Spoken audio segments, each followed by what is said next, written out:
El hombre, en su afán de superación, trata de ser el primero, llevándose a muchos por delante. Quiere ir más allá, estar en lo alto, pero siempre falla, nunca logra estar arriba.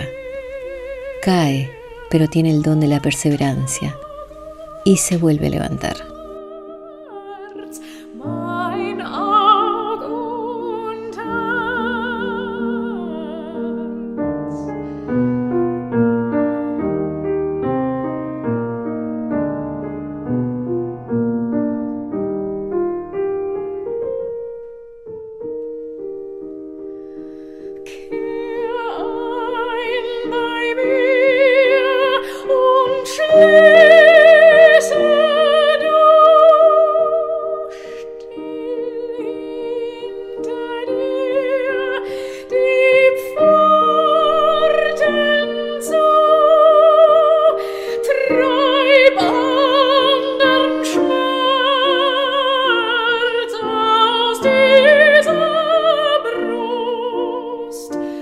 La historia de la humanidad es cíclica y se repite 1000 veces. El infinito laberinto de errores y de ansias de poder. Poco aprende el hombre de la mecánica de la historia.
Comenzamos el programa de hoy desde el barrio latino en la ciudad de París, llamado así desde la época medieval, porque este es el lugar de las universidades. Y los estudiantes aquí, por aquel entonces, hablaban en latín. Bienvenidos a 100% Arquitectura.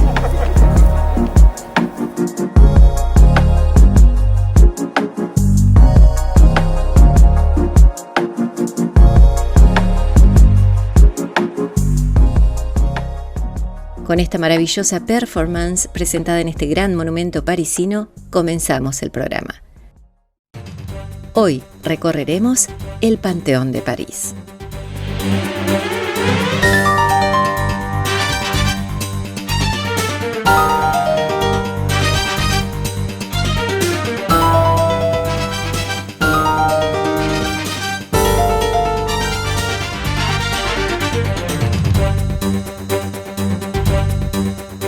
Mi nombre es Edith Pellegrini.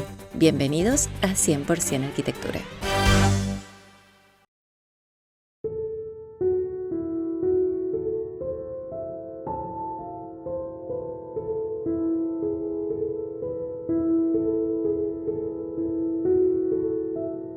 A los grandes hombres la patria agradece. Esa es la frase inscripta debajo del frontis del Panteón de París. Este edificio neoclásico que fue pensado para ser una iglesia y que más tarde se convirtió en la tumba donde descansan los restos de importantes hombres de Francia.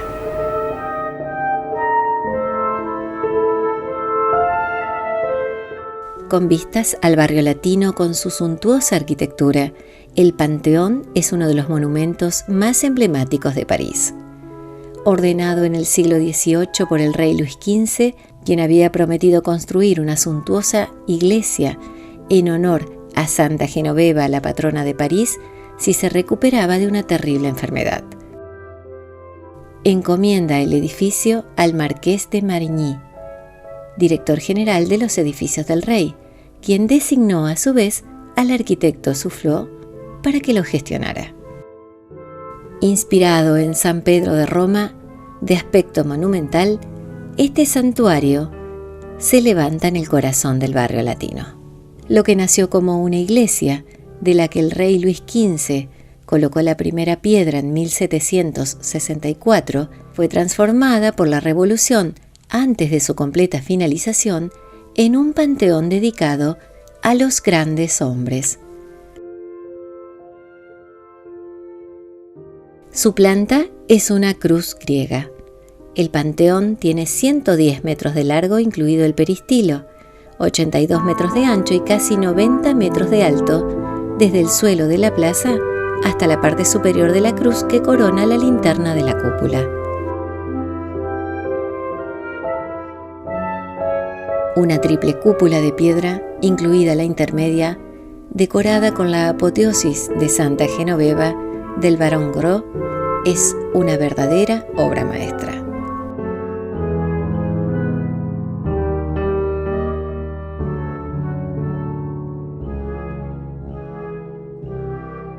Una gran cripta se extiende debajo de la mayor parte del edificio.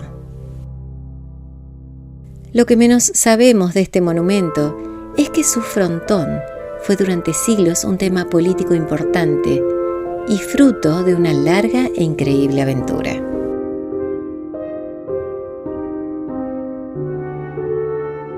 El primer frontón del Panteón. Una vez curado, Luis XV cumplió su promesa y en 1754 ordenó la construcción de una iglesia para reemplazar la antigua abadía ubicada en la cima de la montaña Santa Genoveva. Jacques Soufflot fue el responsable de liderar este proyecto. Pero la iglesia, terminada en 1790, fue asignada a partir de 1791 por la Asamblea Nacional al culto de los grandes hombres de la nación francesa. La revolución que estalló 2 años antes quería hacer del Panteón la contraparte republicana y secular de la Basílica de Saint-Denis. El primer frontón fue realizado en 1774 por el escultor Nicolas Cousteau. Representaba un bajorrelieve apodado La Adoración de la Cruz, donde querubines y ángeles rodeaban una cruz en llamas.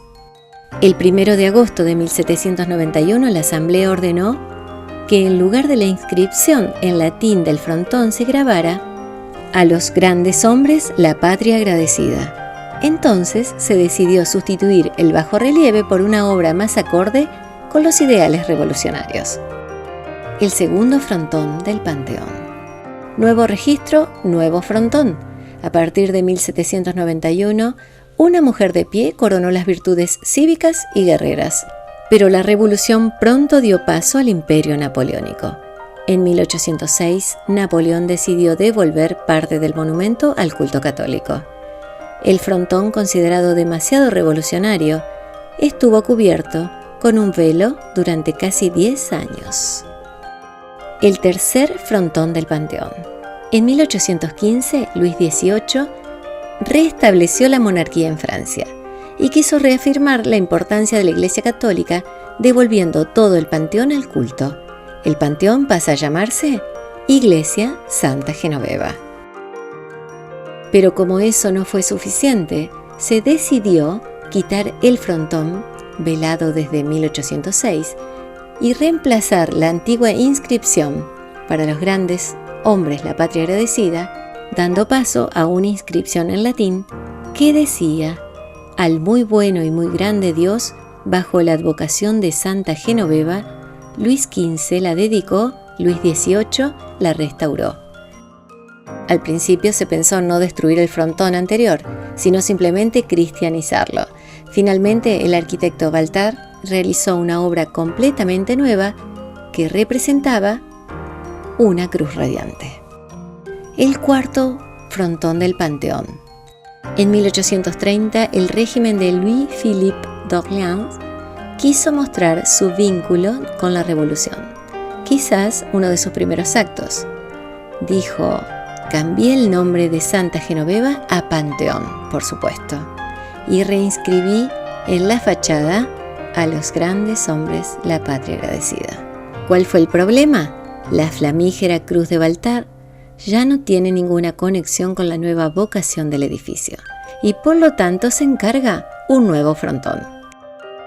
La creación del nuevo frontón fue encomendada al escultor David Danger, cuyo tema fue La Patrie, la patria repartiendo a grandes hombres civiles y soldados las coronas que le ofrecía la libertad mientras la historia inscribe su nombre.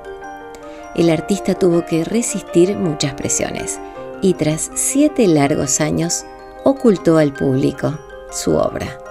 El 31 de agosto de 1837 se inauguró el frontón, sucediendo a los de Couteau, Moat y Baltard. Es este cuarto y último frontón el que podemos admirar hoy en día.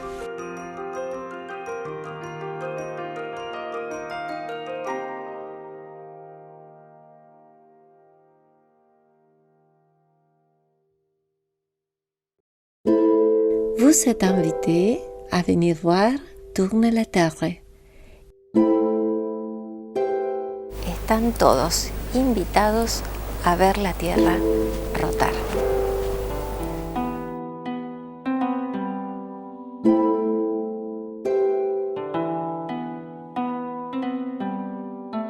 Así presentó el físico francés Léon Foucault su experimento para demostrar la rotación de la Tierra, el péndulo que lleva su nombre y que instaló dentro del Panteón de París el 5 de abril de 1851.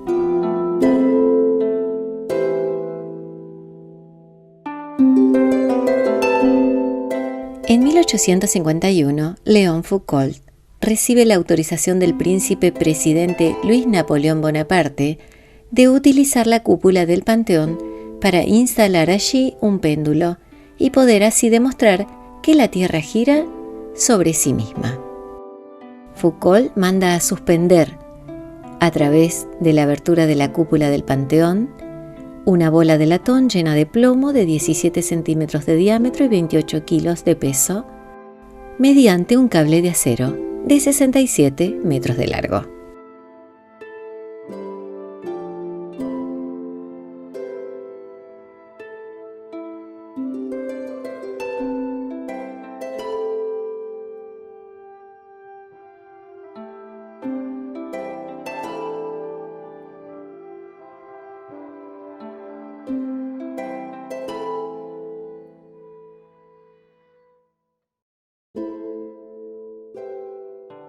Ese mismo año, el experimento se ve interrumpido por el golpe de Estado del 2 de diciembre.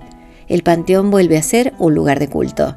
El péndulo recuperó su lugar de manera temporal desde octubre de 1902 hasta julio de 1903, por iniciativa del astrónomo Camille Flammarion.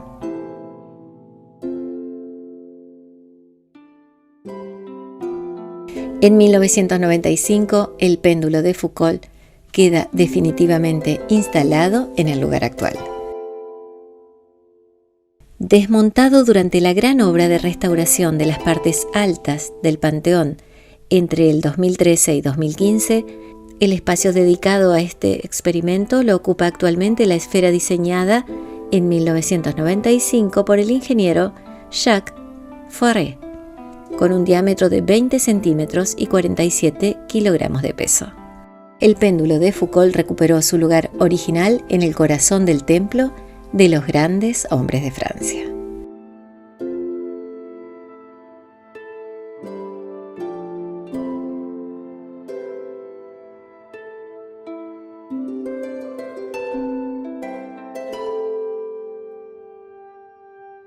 Demostración física.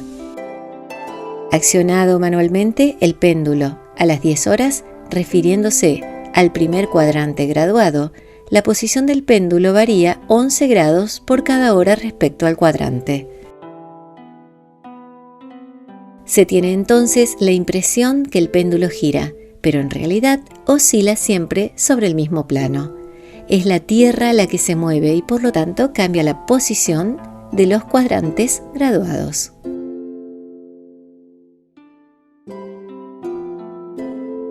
El edificio fue entonces el lugar ideal para realizar este experimento, ya que el péndulo más largo está menos sujeto a las perturbaciones exteriores y la rotación del cuadrante es más fácil de percibir, ya que las oscilaciones son más lentas y los ángulos más grandes.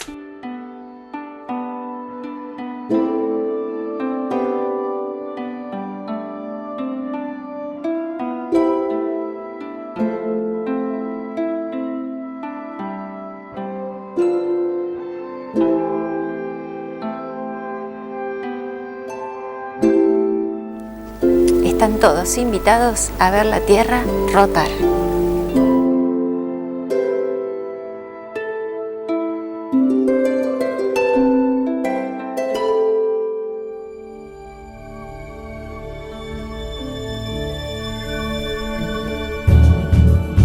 Colomé.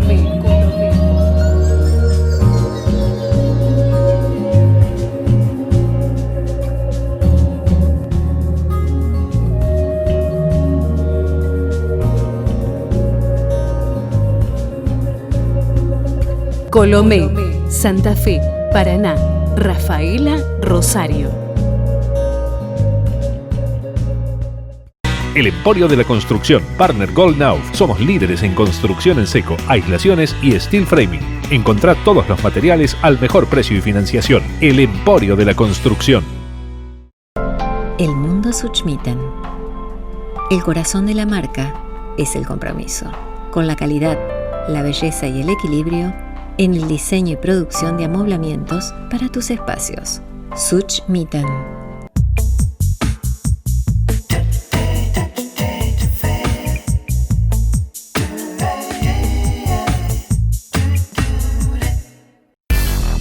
¿Pensás en tu casa propia? Setúbal Materiales tiene todo para construir tu sueño. Precio, servicio y calidad. Setúbal Materiales, todo para la construcción.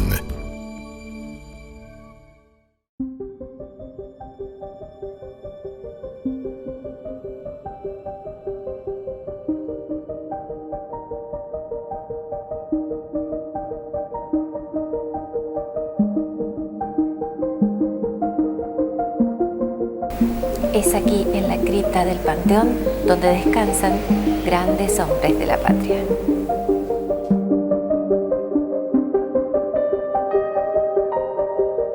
La cripta del Panteón de París aloja los féretros de personalidades de la historia de Francia. Entre ellos se encuentran los esposos Curie, Voltaire, Rousseau, Victor Hugo, Émile Zola y hasta su propio arquitecto, Soufflot. En 2002 se alojó en el Panteón el féretro de Alejandro Dumas, el autor de Los Tres Mosqueteros. Él mismo se encontraba cubierto por un manto de terciopelo azul, con el lema de Los Tres Mosqueteros: Un pour tout, tout pour un. Uno para todos, todos para uno. Marie Curie y su esposo Pierre fueron los descubridores de la radioactividad, junto a los elementos polonio y radio. Marie dedicó más de 35 años de su carrera científica al estudio de esta entidad.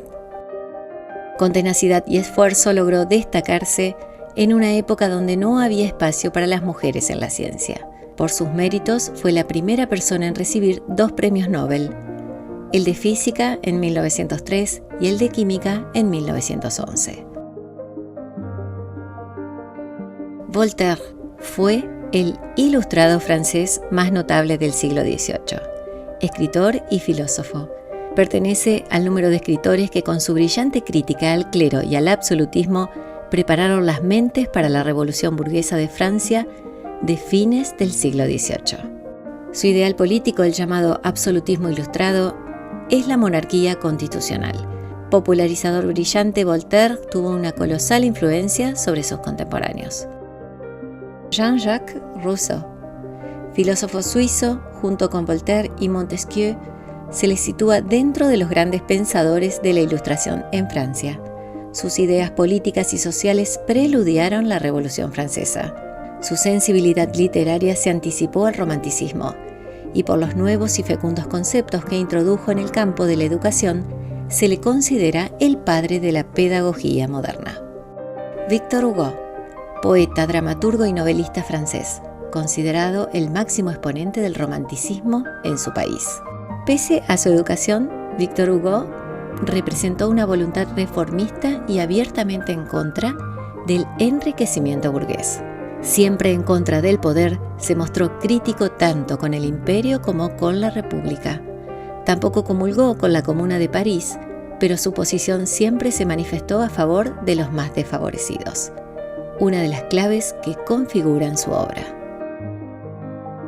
Émile Zola, conocido por el alegato J'accuse, yo acuso en francés, en favor del capitán Alfred Dreyfus, en forma de carta abierta al presidente de Francia, Félix Faure, y publicado por el diario La Aurora el 13 de enero de 1894 en primera plana. Émile Zola, novelista francés, teórico y máximo representante del naturalismo, fue el impulsor de la novela experimental, es decir, de una narrativa planteada como un experimento sociológico destinado no a reflejar la realidad contemporánea, sino a explicar las causas de los males sociales desde postulados positivistas, con el fin de contribuir a su reforma y progreso. Jean Jaurès tenía solamente 26 años cuando comenzó a dedicarse de pleno a la lucha política y a la defensa de la Tercera República. Con sus encendidos discursos, se convirtió en una de las figuras más prominentes de la política francesa. Dirigente socialista, fue además fundador y director del periódico L'Humanité. Jean Moulin, político francés perseguido por la Gestapo y el gobierno de Vichy, fue finalmente capturado y muerto en medio de terribles torturas, considerado como uno de los héroes de la resistencia francesa. Louis Braille, educador e inventor francés del sistema de lectura y escritura táctil para invidentes, que lleva su nombre, basado en un método de representación que utiliza celdas con 6 puntos en relieve. El método Braille es, en la actualidad, el sistema de lectura y escritura punteada universalmente adoptado en los programas de educación de invidentes. Braille aplicó su novedoso método al alfabeto, a los números y a la notación musical. Jean Monnet, un francés, político, hombre de negocios y banquero de inversiones, junto con otras personalidades, es considerado padre de Europa, en referencia a su papel fundador en los inicios de la actual Unión Europea, por haber sido el primer presidente de la alta autoridad de la Comunidad Europea del Carbón y del Acero, en el marco del Plan Schuman. Posteriormente continuó jugando un papel importante en la integración europea durante toda su vida. Y André Malraux, un gran escritor y amigo de Le Corbusier. André Malraux fue un novelista, aventurero y político francés, un personaje representativo de la cultura francesa que giró en torno al segundo tercio del siglo XX. Padecía el síndrome de Tourette, una afección que provocaba las características muecas, guiños y tics que tanto le distinguieron en su vida durante sus apariciones públicas y entrevistas. Tras la Segunda Guerra Mundial, el general Charles de Gaulle, líder de la resistencia, designó a Malraux ministro de Información del gobierno provisional. Pero en 1946, un año después de haber roto definitivamente con el comunismo, abandonó la política y se recluyó en su casa de Boulogne para entregarse a un sostenido trabajo literario. Malraux, amante de los gatos, sus cenizas hoy descansan en el Panteón de París. Un felino lo acompaña en la eternidad. Gaspard Monge, un nombre muy conocido para todos los que estamos en el mundo de la arquitectura y la ingeniería. Matemático francés, hijo de un comerciante, sus grandes dotes para el dibujo le abrieron las puertas de la Escuela Militar de Messières. Allí empezó a desarrollar métodos de representación de objetos tridimensionales mediante su proyección sobre 2 planos. Métodos que fueron clasificados como de alto secreto por el ejército y que constituyen los inicios de la geometría descriptiva. Convencido de la importancia de la educación, intervino en la creación de instituciones académicas como la École Normale Supérieure o la Polytechnique, Amigo personal de Napoleón Bonaparte, acompañó al entonces general en su campaña de Egipto y a su regreso continuó dando clases en la Polytechnique. Su labor pedagógica resultó decisiva en la formación de una espléndida generación de geómetras franceses. En su doble faceta de científico y pedagogo, se le considera el principal responsable de la gran expansión experimentada por la geometría en el siglo XIX.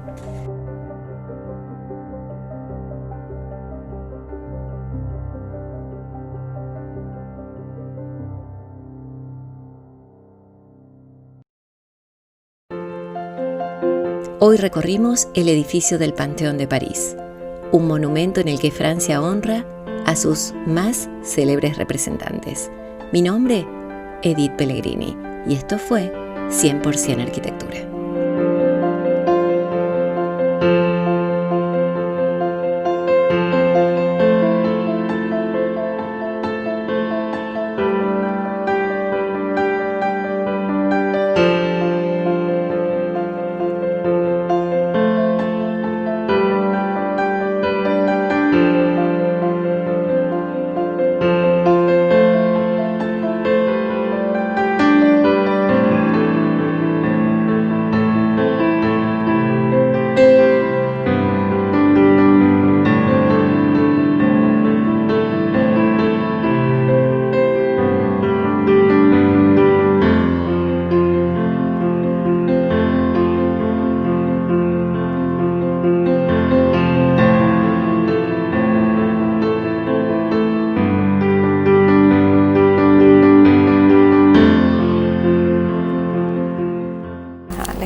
La columnata, el entablamento y el frontis, el atrio, el ingreso, la puerta principal y las puertas a las naves laterales.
Para acceder a más contenidos exclusivos, seguime por Instagram.